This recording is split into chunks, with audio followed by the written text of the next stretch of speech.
So welcome to the stream. We are really looking forward to the match, and together with me I have Thomas Tenland. That's great. Are you ready for the match, Thomas? I am. I'm looking forward to it. Perhaps you could tell us something about what the standings are in the championship in general, etc. I'm not 100% up to speed, but is it that Norway need to win twice? That is the case. So today's match is the first out of 5 individual matches of this first encounter between Japan and Norway. So the tournament format has been that any one team is in the tournament until they have reached 3 losses. And Norway started with 2 losses, whereas Japan for the longest time had no loss. So they lost 2 rounds ago against Germany. So they have 1 loss. We still have our 2 losses, so we need to beat Japan not only in 1 encounter, but in 2. So today's match is the first of the 5 individual matches of this encounter in round 11. So that's the context of today's match, and today's match is then between Jørn, Inge, Nesdal of Norway and Hideaki Ueda of Japan. So I think this will be an interesting match. Of course, it's exciting I'm on the Norwegian team myself, so it will be an exciting event to follow. And we plan to stream most matches, I think. There is 1 tomorrow and 1 on Sunday, and 1 on Tuesday as well. So right now I can see I have some problems with Welcome Hero server. I don't know if you can see this as well, Thomas. Well, I'm in there, but I can only see 5 matches that are being played, and it says reconnecting. So yeah. So I suppose everyone has a problem then. Yes. So now I reconnected. I only hope that the server will behave so that we can get through this in an orderly fashion. Yes. I can see that both players are logged on. I mean, they are on the list that I can see, at least, of players in there. So as soon as everyone gets connected, yes, they will start. Perhaps Hans, you could say a few words about Jørn as a player, etc. I could say something about Hideaki, but I don't know Jørn too well. No, I've known Jørn for a long time because I used to play in the late 90s. I was in Bergen, so he's from Bergen on the west coast of Norway, and I think he's been playing there more or less continuously for over 20 years. He's a decidedly local and national player. I don't think he has been to many international events, but so he's a routine player. So he's of course the unknown player for the international audience here, but in contrast to Hideaki, who is a superstar basically. And you have met Hideaki, I presume. Yeah, I've met him a few times. I've never played him, but he is of course an extremely strong player, one of the very, very best in the world. I noticed that his average in this tournament was I think it was 2.8 or something like that in terms of performance rating. And I think he's averaged about the same performance rating in live tournament play just before the coronavirus broke out. So, yeah, he is. Maybe he's the second best player in the world after Mochi. I don't know, but he is definitely very, very, very strong. Yeah. And what's incredible is also that he's only been playing backgammon for something like 3 or 4 years. So Yes. he's obviously extremely smart as well. So yeah, it will be very fun to watch. Yes, so he's a talent, obviously. And now it looks like the server might be up to snuff. I can see the flag of Jørn is ready. Welcome. So I can only assume that they will get the match started after this small hiccup. Yeah, it seems they have started now. Yeah, right. And Hideaki rolled a 5-3. Right. That's good. I'm into the match as well, and we have started. That's nice.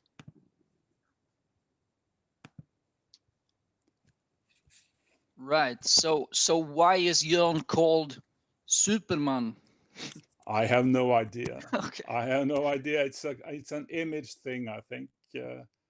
I don't think it's a deep story behind it, or at least I haven't heard. If anyone from Bergen in the chat knows anything about this, they can relay it. I think also, and maybe they aren't aware of it. I think he has problems with chat in the hero server, this Superman. I see. So I can see that Hideaki says, "Are you there?" Yes. And nothing's happening. So, and the time hasn't started running for either player. Right. So something's up. I think, yes. If someone, well, how can we relay this? I know that Jørn doesn't reach the chat for some reason. I don't know why, but this is. I don't know if perhaps people are getting disconnected again. I can see that some people are writing that to us in the chat. I can't get into the server as well. Yeah. Okay.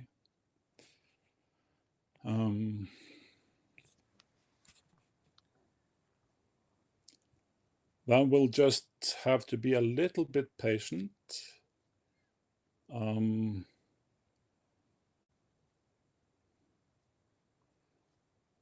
Okay. Of course, the chat is, or the YouTube stream is somewhat delayed with regards to the server status. True. Of course, but that being said, they haven't started playing, as far as I can tell. No, that's true. I think. Hideaki is asking, "May I start?" Yes, I think you can start. I don't know if it's pertinent to relay this chat observation with him. Maybe I should just briefly do that. Yeah, because it could be that Jørn is just there waiting and just asking himself why he isn't playing. But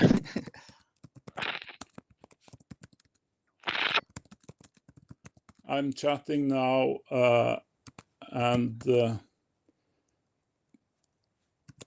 pause the clock.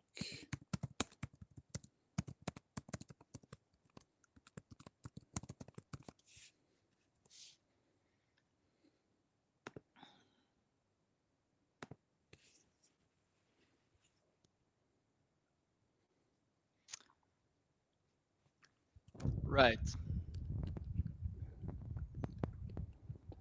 I don't know if he's using an iPad or similar, so that it's a bit clumsy.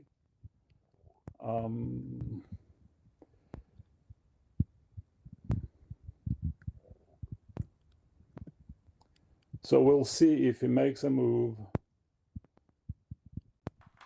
So all right, Hideaki moves. Yes. And now, yeah, and he rolls. So that must mean he's playing. Okay, great. Yeah. The plan worked. That's nice. Yes. Okay. All right. It's actually a possible cube here already, I guess. Yeah. It must be worth thinking about. Yes, those early 6-6 stances are huge swings. Yeah. I think double take looked very reasonable, but I didn't really think too much about it. I think the take looked easier than the cube itself. Yeah, but the cube looked very reasonable too, I thought. But anyway, like you said, Hans, it's usually a very good idea when the other guy dances to have it as almost a routine to always stop and think about whether or not you should cube, because it's usually a very, very big equity swing. Yes, and it was a correct cube according to GNU. Okay, a small cube and a big take, of course. Yeah, and now he's going for the blitz here, it seems. Yeah, the double switch and then a dance again. This is a very good development for Hideaki. Yeah. Jørn is in dire straits. I don't know how many gammons he's losing from here, but quite many. And of course, game plan for Hideaki is just to avoid at all costs that Jørn anchors up. That is basically the main priority. Yes. So he can take some risk. That explains this double hitting in the home board. Yeah. And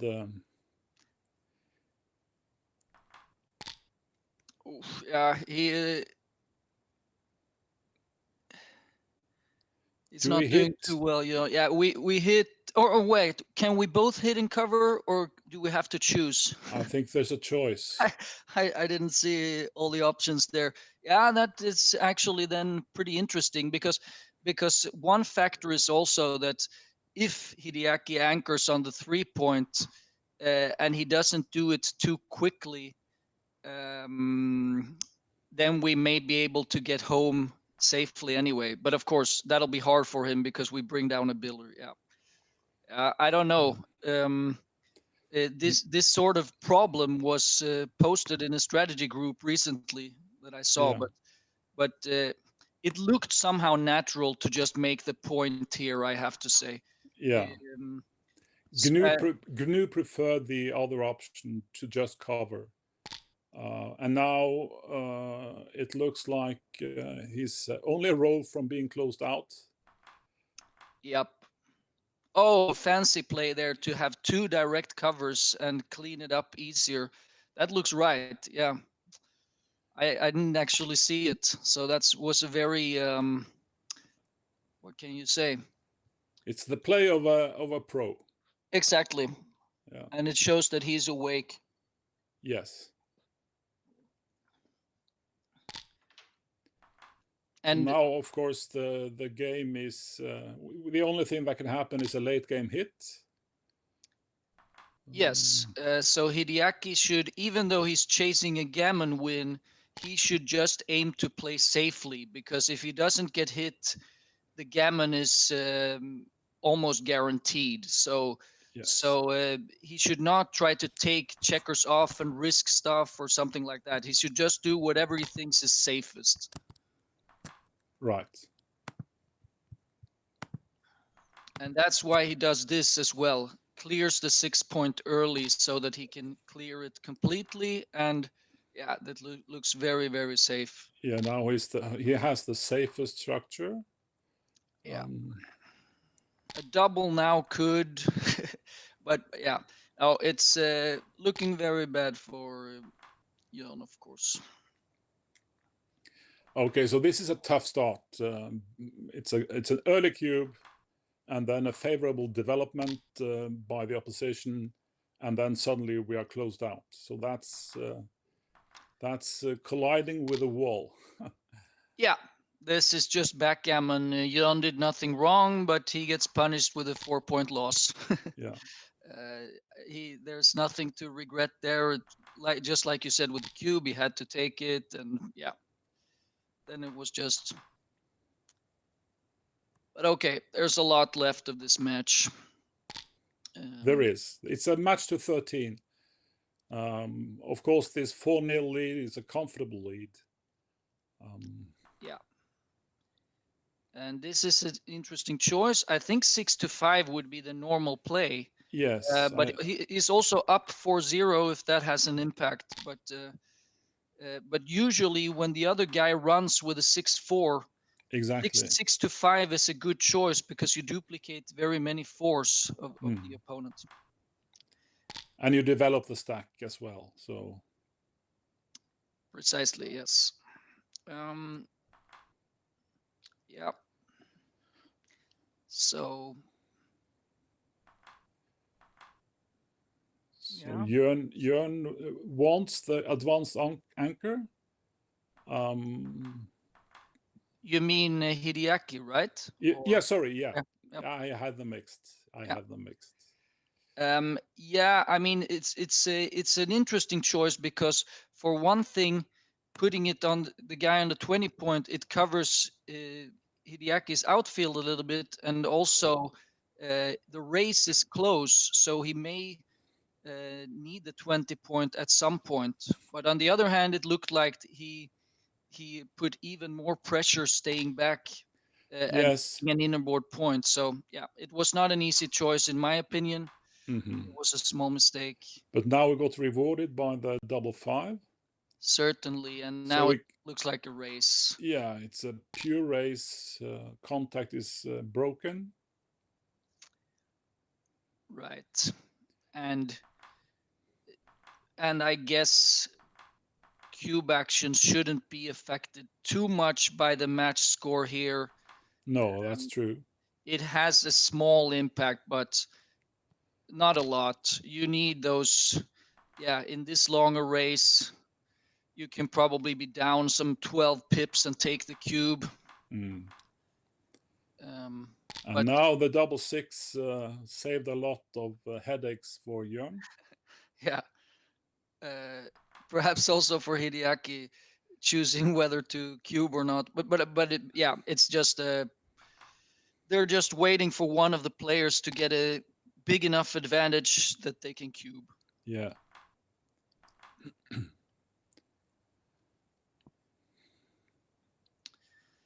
So Hideaki has a slightly more efficient setup.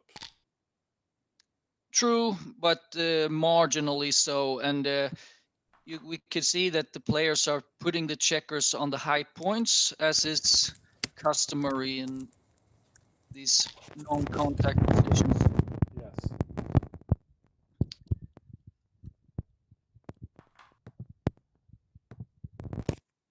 And almost 50-50.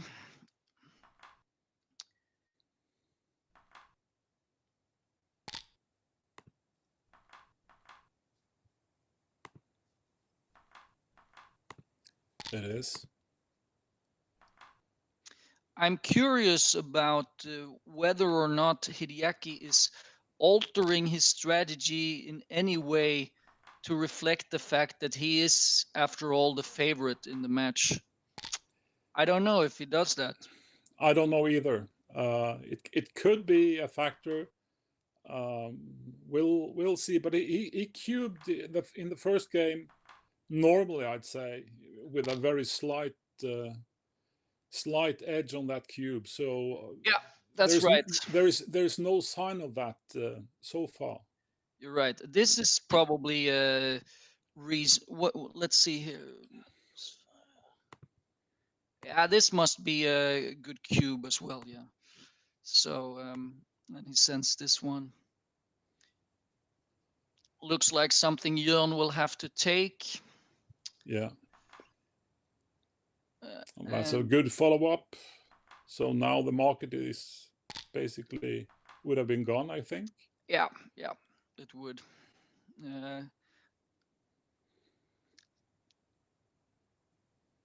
Jørn at this score with greater hope of a recube than usual, but yeah.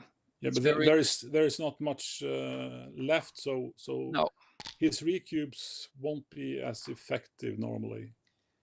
It will be No. after a large double or something. But it right. looks like Hideaki is consolidating his lead, extending it to 6-0. So that's he's cruising, but Jørn has played basically error-free backgammon. so he's done what he could, but he's just been unlucky actually.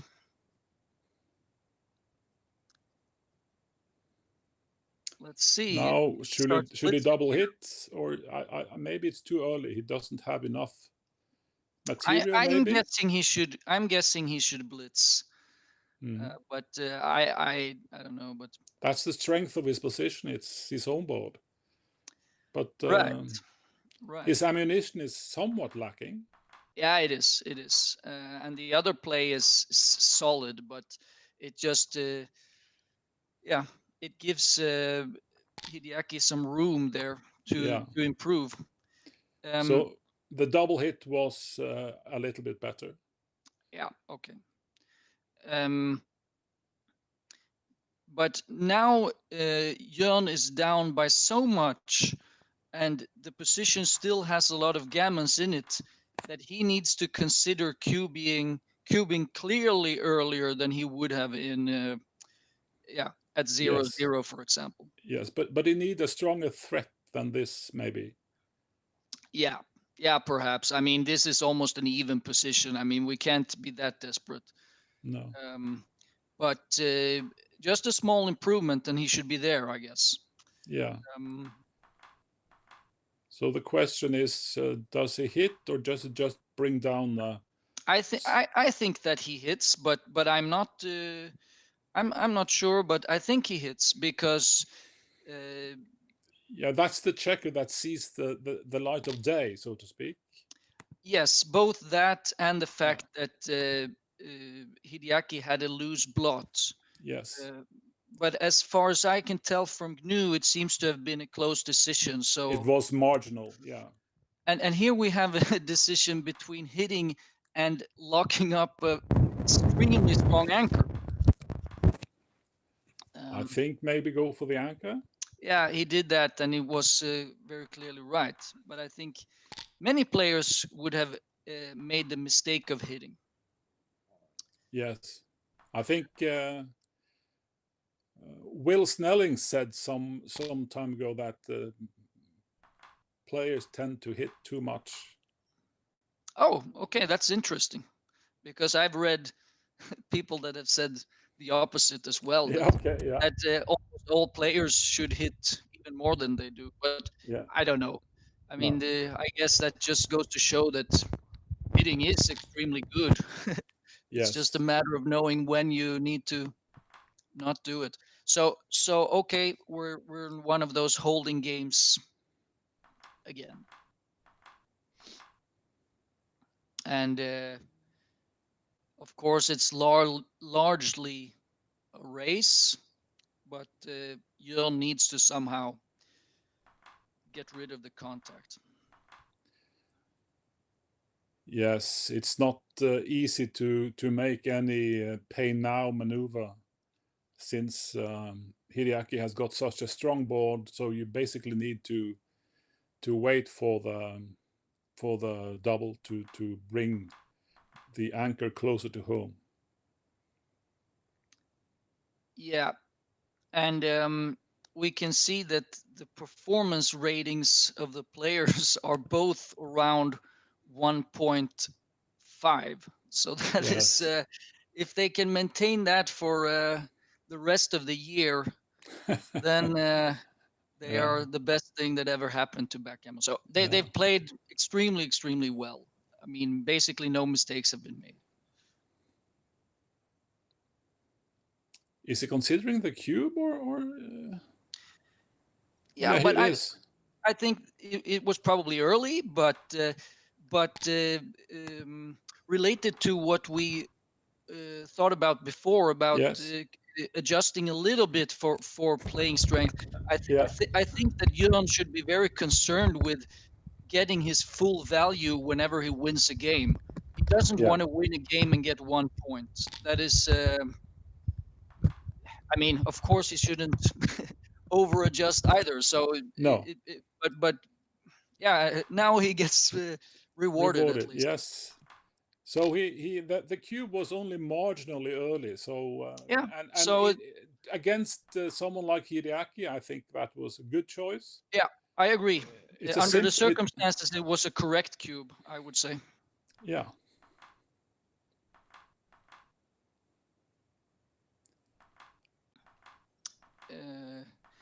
Also because the position is plays out relatively easy, which is an advantage for Jørn as well. Yeah. But just as you said that, he made so far his biggest error, although it's not a huge error. Yeah. And of course, an unlucky 6-2. Yeah. This is, I mean, I'm rooting for the Norwegian. I have to say, I'm not neutral. Of course. I'm on the team, and I really, Yeah, that was important. That would have been 8-0.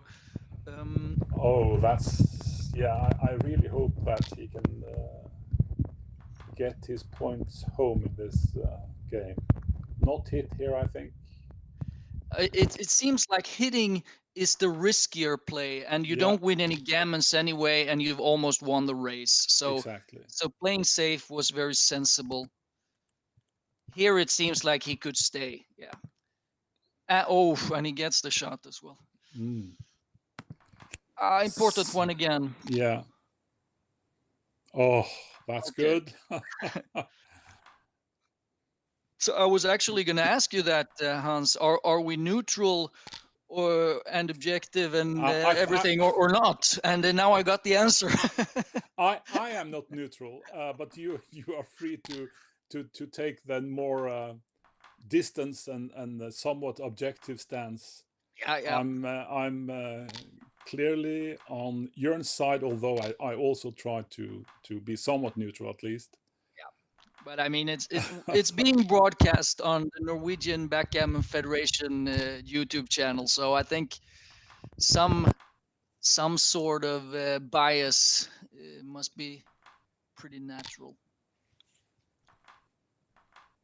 Okay, so I've been touching the mic, I think, so I should strive not to do that. Fine. Now this is the first points for the Norwegian player. That's good. Yeah. And I guess according to some standard match equity table or whatever, it should be based on the score alone, maybe something like 70-30 in favor of Hideaki, right? It must be something like that. I mean, match winning chances. So this is an interesting double one. Okay, sorry. What choices does he make? Does he make the bar, or does he consolidate his outfield blots? Okay, I missed what the initial position was now, but apparently Gnu thought that he preferred a safer play. Yeah.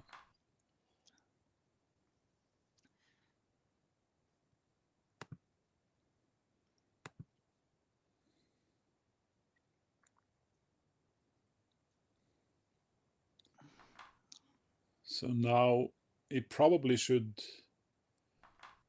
anchor, or should he go for the continued attack? He should go for the continued attack. Yeah. Because with Jørn on the bar, he will have all the time in the world to anchor later. So yeah.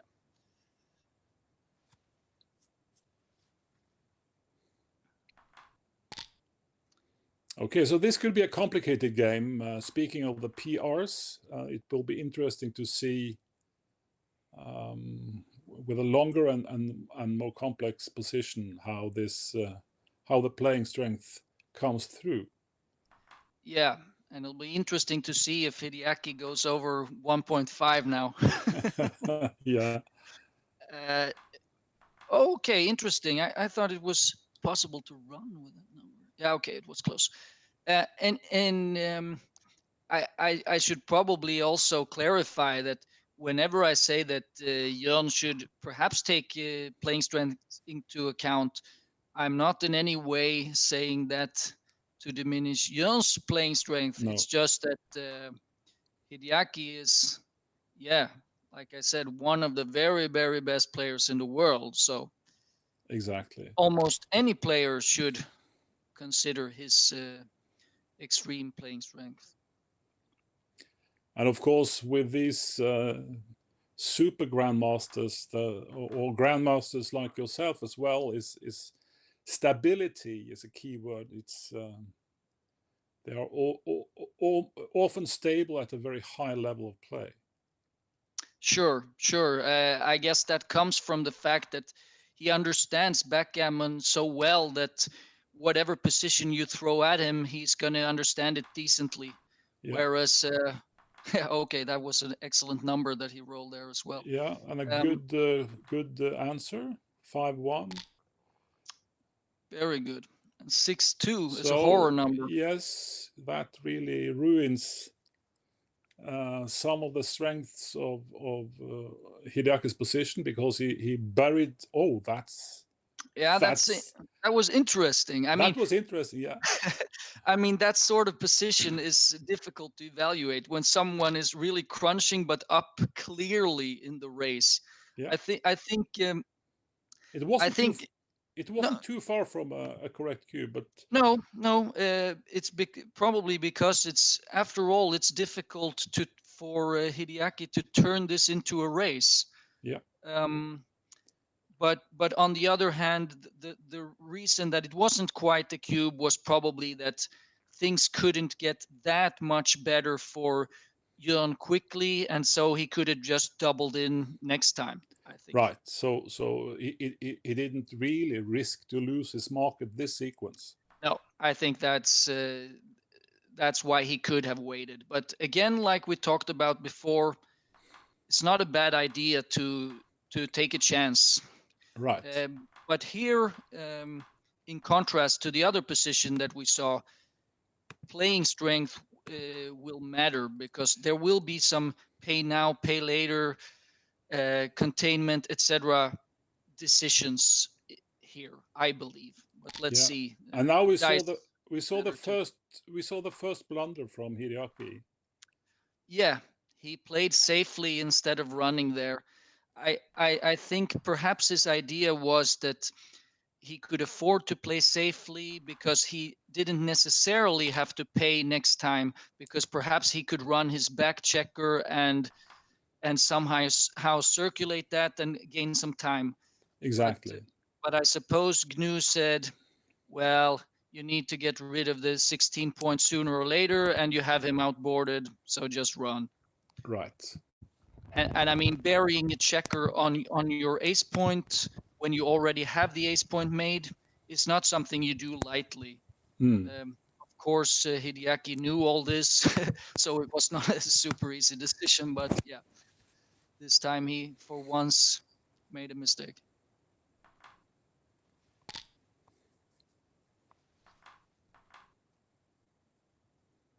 Oh, that's a difficult 6, maybe, or just releases the 14 point. Yeah, but maybe 12 to 6 duplicates 5s very strongly. Yes, that could be. But of course, it doesn't leave a direct shot this play. So yeah. And now we have a semi-blitz. Should he? I don't think he can bury that third checker. Do you think so? Maybe not, because he 18. I mean, he wants to move his guys from the 18 as well. Yeah. So I mean, they are after all behind some sort of a 3 prime. Yeah. So perhaps he should just go for the 18, play big 15. or go home. Yeah. Yeah. He needs to hit. That is Yeah. for sure. And this is not a bad chance for Hideaki to just hope for one bad roll for Jørn and get home, because it's difficult for him to get home otherwise. And if Jørn dances on that 4-point board, it GNU slightly preferred to play 18 to 15. Yeah, I suppose that's the way to win the game more frequently, but Hideaki is protecting from a few very unfortunate scenarios. So yeah, and also creating some builders. Yeah. Okay, so now he has the chance to bury again. This is torture, playing such games. Very volatile, and White's position is improving, and Hideaki's position is deteriorating. Certainly, and we can see that what we talked about before is kind of happening. That these decisions arise where you need to decide on whether or not to bury checkers or take risks, and the position in general is one that you don't get to play out extremely often. So these are pretty difficult decisions. Yeah, this is a seamless duplication of the force that I like. Yeah, very, very strong duplication. So it makes sense that he made that play. This is costly. This certainly, especially if Hideaki can escape a guy. Yeah. He couldn't this time. He rolled a very bad number himself. So let's see what Jørn can produce.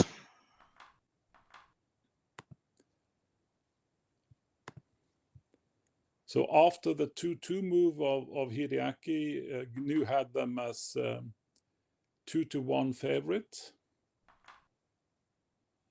Okay. Anyway, Jørn is a favorite now. Yes. And especially now. Especially now, yes. Double sixes is obviously a very, very good number, but any number that made the bar point was a great number. Yes. And now maybe just stay behind to pick up checker, or do we? Or is it too risky? I mean, it shouldn't be too risky, but he needs to leave a blot if he does, and that is not what you like either. So, or he can make this somewhat stacky play. Yeah. So in my opinion, both ideas made sense in their own way, but. And suddenly this is very volatile again. Yeah, and the question is he now just waiting to see whether or not Hideaki rolls to 6, or I think he's waiting. Yeah, it made sense, because at least it gives him fewer good numbers, even though he still takes a risk.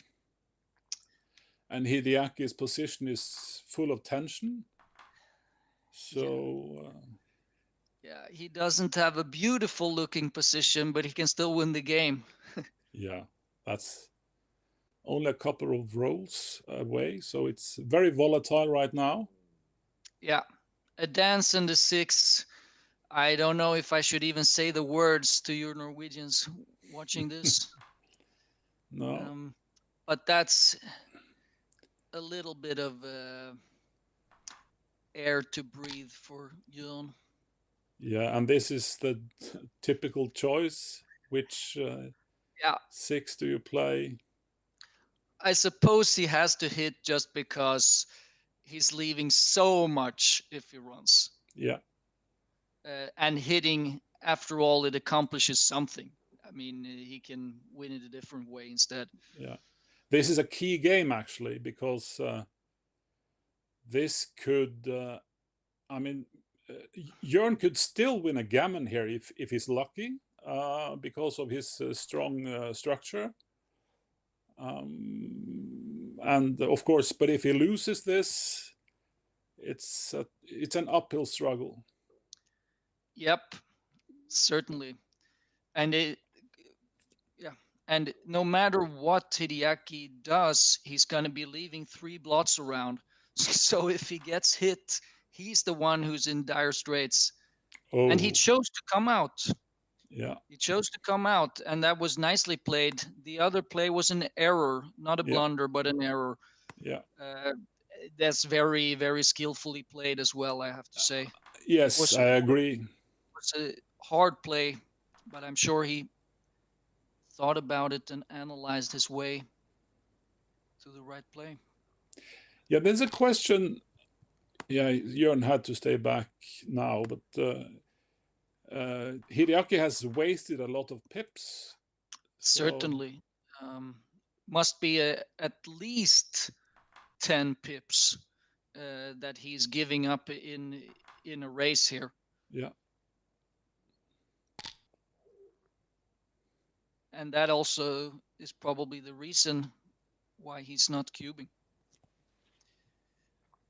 It's difficult to find those recubes when you have a solid lead and the gammons are not off the table, so to speak.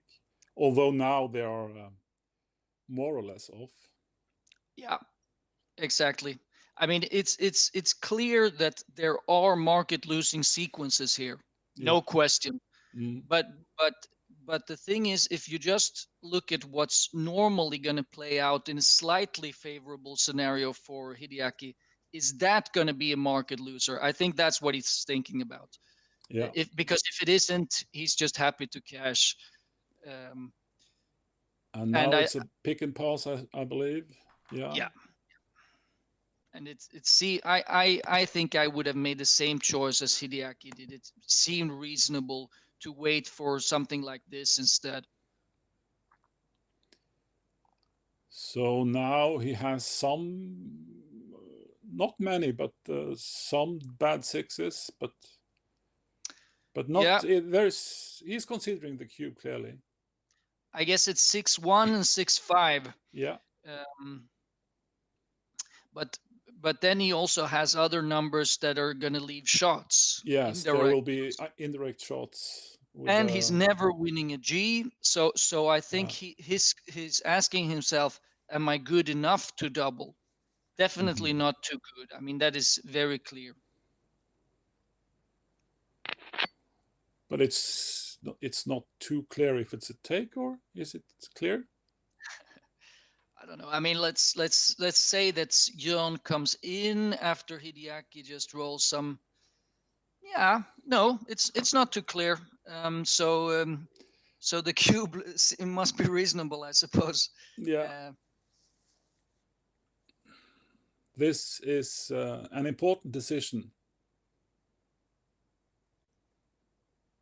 Yeah. So especially if we knew what would happen if it took. Yeah. Now it's like, yeah. And I think if Jørn thinks that it's a close decision, these are the kind of spots that he should be looking for. Yeah. And he should take it.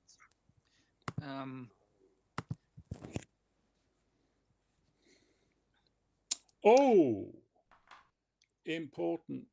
It was a big no double, and of course then an even bigger take. Yeah, it was it was a no double by 80 millipoints approximately.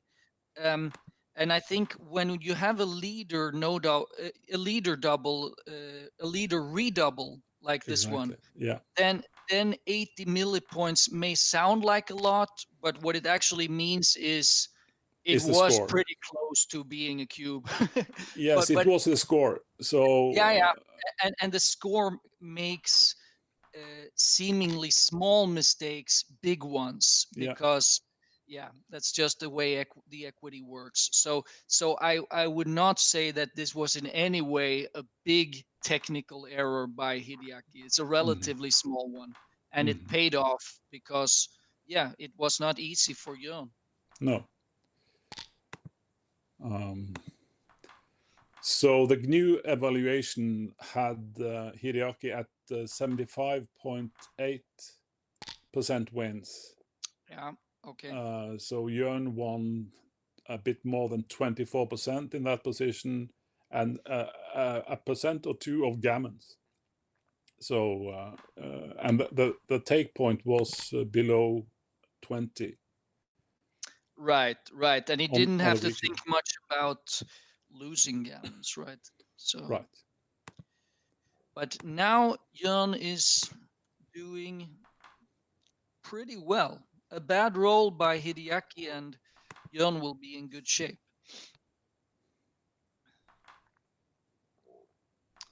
Big roll coming up, actually. Because if Hideaki can hit, he's in very good shape.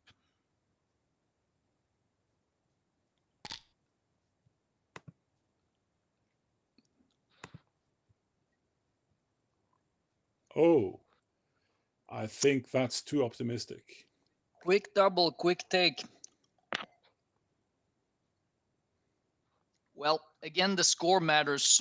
Yes, but he has 3 checkers behind the 4 prime. True. That is never what you want to have. but could be. Well, certainly if Hideaki dances now, then it seems like Jørn is happy to have cubed. But yeah, like you said, in a normal game, it seemed early at least.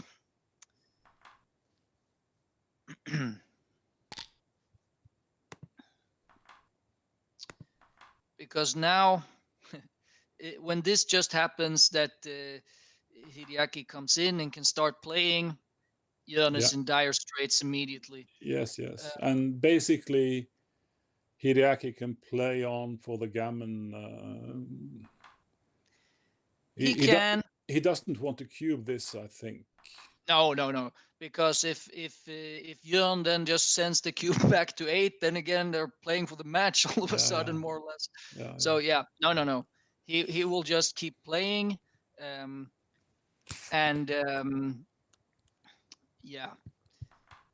But of course, I mean, it's easy to say now that Hideaki anchored up. He could have rolled something really bad, and the cube could have paid off. So, yeah, true. It was not that this was guaranteed to happen or anything. No.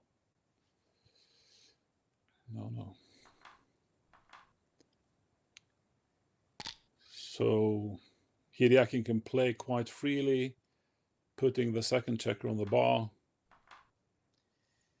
He can, and I bet some players would be concerned with giving Jørn timing and perhaps getting a back game or something like that. But I mean, he's so far off having timing that you are not scared. No. You just win.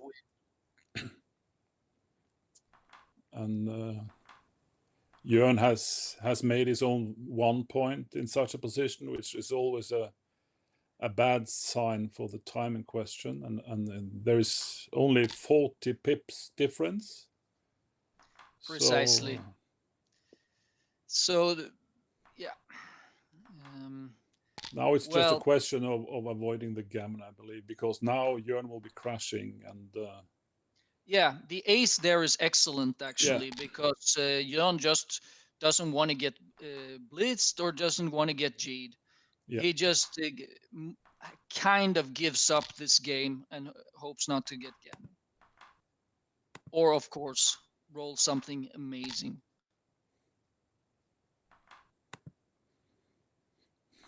And we see that Hideaki has maintained his PR around the 2, whereas Jørn has been punished for some of his cube actions, especially. Yeah, it was probably primarily that 4 cube that he dropped last game. Right. It must have been expensive, I guess. And there were a few mistakes early on in this game when he chose to blitz. Right. And could have prioritized mobility, but well. Okay, so now it's just about getting this game out of the mind, so to speak, for Jørn, and be ready to hang in there. Yep. But oh yeah, that was Okay. important. Hit. Can he hit?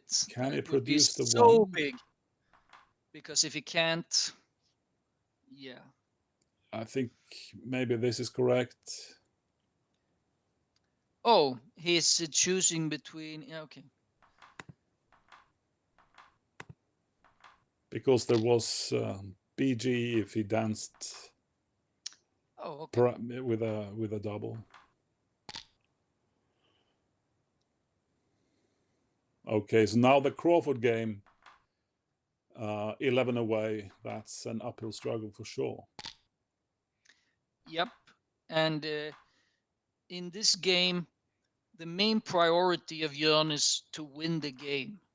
If he gammons Hideaki here, well, it doesn't help him a lot.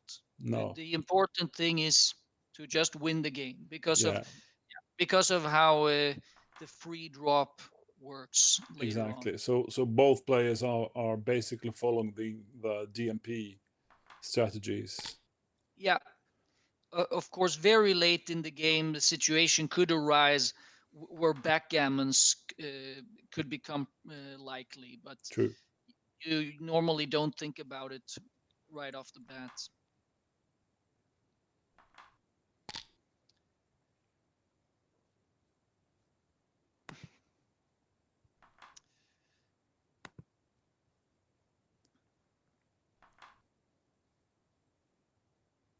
okay, so does he hit? I don't think he needs to hit. I just take the golden point and two. It seemed like taking the anchors would have kept you in the game for sure for long, but on the other hand, Jørn's play was the DMP-like play, completely fearless of losing a gammon. Yeah, and also there was this blot in the outfield. Yeah, precisely. 1-1 is an awful roll for once. Really is not awful, but it's a bad roll. Yeah. Maybe just switch. It is a possibility, but on the other hand, he's down so much in the race that some containment qualities down the road would be nice to have. So it was not an easy play there. No.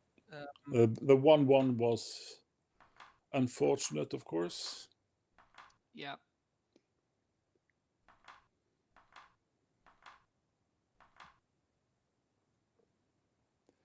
Okay, so Hideaki is looking at just the double hit. So if Jørn enters on a high point, then Hideaki has a little less headache. Right. Exactly like this. But he couldn't cover. No. But okay, his plan worked, you could say. Yeah. And if he doesn't get hit now, Hideaki, he is in extremely good shape. Yeah, so now Jørn perhaps should see contact like this. Yeah, that was interesting. That was creative play, and it was good play. And it kind of paid off because. Yes, he's kind of forced to maybe do the double hit. Yeah, it seems like it, because what else can he do? Yeah, he can hit and cover, of course. That is also a play, but something like this is a double shot when he doesn't really care too much about losing a G. I think this seems normal. Yeah, and then Jørn could either hit back from the bar or he could make the second. Yeah, that's true. I mean, the fact that he can make the 21 points is not nice for Hideaki, but well. Okay, it pays off, this blitzing tendency. Yeah, And I suppose he will continue it for lack of better options. No, he brings 2 down. Yeah. Maybe Okay. that is the DMP wise play after all. But it wasn't clear. I think I would have tried to hit anyway. But he didn't have many good sixes to accompany that hit. No, it would have had to be down anyway. That's true. Okay, so can Jørn contain this guy forever, basically? Yeah, Hopefully.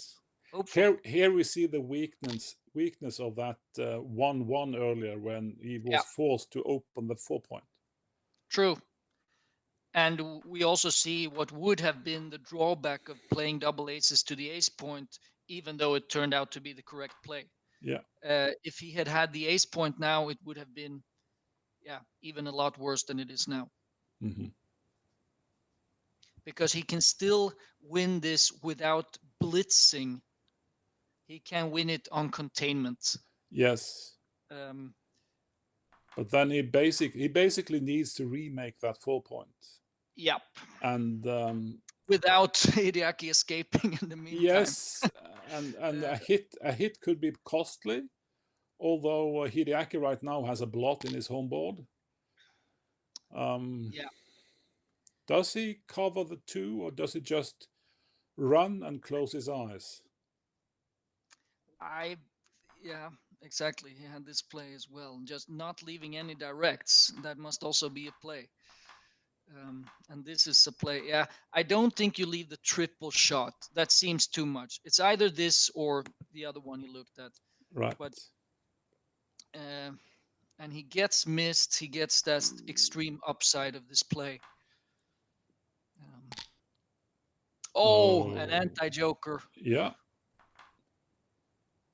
And now does he maybe, he goes out with that looks right. A double falcon. He must just go all in now to contain. Oh, what an awesome number. Yeah. And there he got his 4-point back. And that's not a bad roll out.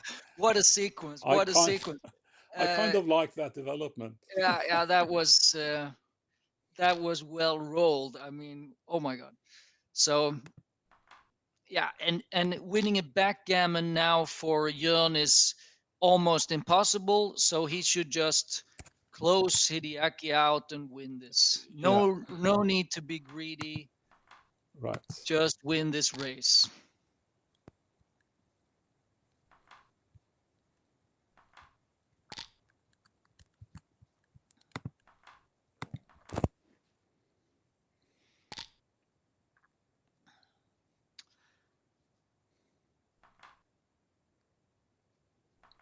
No, I think he should be very safe, maybe. Yeah, because Hideaki has no speedboard, so exactly. His position is not so strong for the race, and it is strong if he hits. So he should play even a little bit extra safely.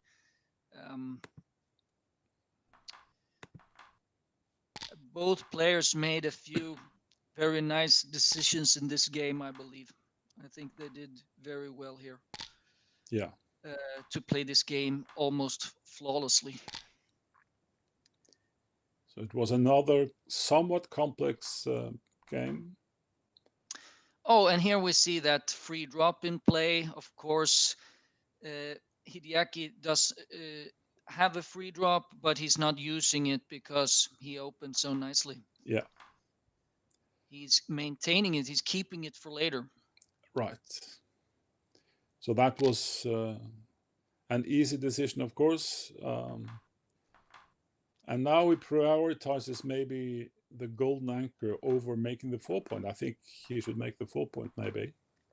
It's the normal play, but perhaps he goes into some sort of gammon save mode here. Yeah. I think that's why he considers that play. Yeah. But I think it should be noted that at this score, the gammon value for Jørn is not extreme. Right. It is just that Hideaki can't use his own gammons. Yeah. That's also why Gnu thought this was a little bit too cautious, I believe. If it had been true gammon save, then like 1 away, 2 away Crawford or something like that, then maybe it would have been the right play. Exactly. that's very easy to say now that we can see GNU's evaluation, of course. But I mean, but just to explain why it was probably wrong. Exactly.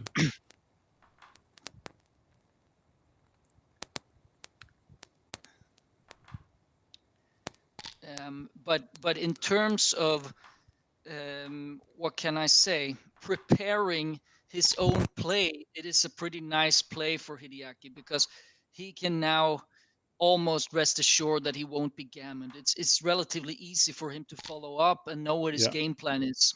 Yeah.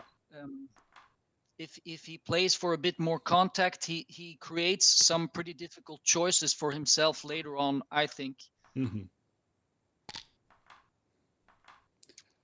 Okay, so it's a two-way holding game.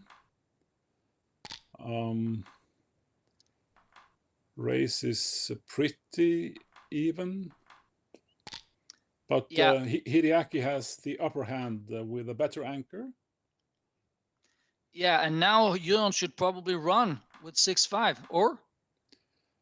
It could be, but it's he will be attacked, so he can't, since he can't. It's maybe it is too ambitious, but it's just I felt that Hideaki would then, if he give up his anchor, which he may be reluctant to do. Exactly, so, and you were right. So GNU agrees with you that he should jump out. Okay, yeah, it was not an easy choice, no. but it was reasonable then.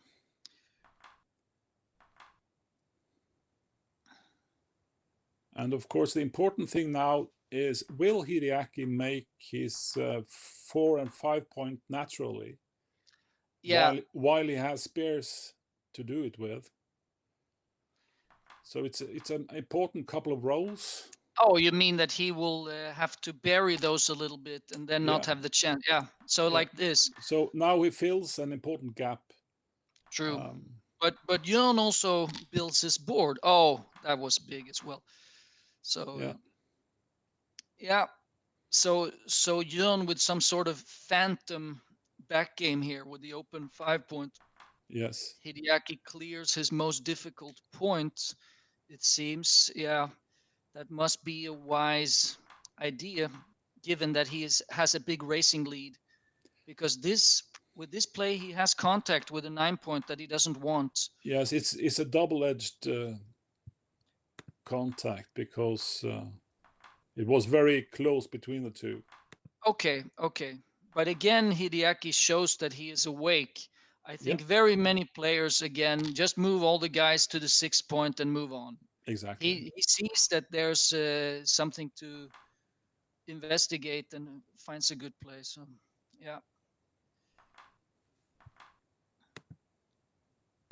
And of course... an important shot now, I guess. Yeah. It could be... Now he needs to spread out, and no, don't you go to the 20 points? I don't know, because it's also easy for Hideaki to be able to attack there, but it seems it was right, like you said. We don't have to care about getting gammon, and we need to leave next time anyway. And now, okay, so the hopes of the Norwegian side are dwindling. Yeah, to say the least. And this looks safe. Now it's basically over. Very well played by Hideaki. He plays, according to GNU, on a 1.8, which is super strong. Yeah, it's extremely strong. But also solidly played by Jørn, by all means. I mean, absolutely, as far as I could tell from the internet, it seemed like his average is around a 5.5, and he played his normal level in this big match. So hats off to him as well. I mean, a few mistakes are. Yeah, that's always going to happen. It wasn't easy to he didn't have many easy games, Jørn. So it was no. He played well. Yeah. Hideaki was just too good and too lucky at the same time. Then it's going to be hard. Yeah, exactly. Okay, so that's the result is given, and I hope that the viewers enjoyed this. And I remind the people in the audience that there is another match tomorrow. Then I'll have a Norwegian co-commentator, and on Sunday I will have Elias Kritikos as co-commentator. So this whole setup, this whole encounter could be decided this weekend, or it could drag on. There is a match on Tuesday as well, so you should stay tuned and be looking at the Norwegian Backgammon Federation's YouTube links. We'll post it when they are set up for sharing. So to recap this match somewhat, they both played very well in the beginning, right? And then we had this long and perhaps difficult game where Hideaki was leading 6-2. And we saw that slightly early cube from Jørn against Hideaki's game, when Hideaki started to bury some checkers, and then it turned into a straight race, more or less. And then we had this important recube that Jørn chose to drop, but it turned out that because of the score, he could comfortably take that. And I guess, and then also in the next game was this double gammon, when Jørn again cubed somewhat early, and Hideaki turned it around and gammon Jørn for getting to the Crawford. So that's of course 11 away Crawford is an upward struggle. Yeah, especially when your opponent is not going to make too many mistakes either. So yeah. That is true. But I guess then the standing of the team match is 0-1. Yes. And the first team to get 3 W's is the winner, right? Right. So it's a best of 5 individual encounters system. So the first 1 to 3 has basically decided the overall match. So. Right. All right. Yes. Then I think we may round off from here. Thanks a lot for being on the stream, Thomas. It's been a pleasure. Thank you for having me. Yeah. Take care. And bye. Take care. Bye.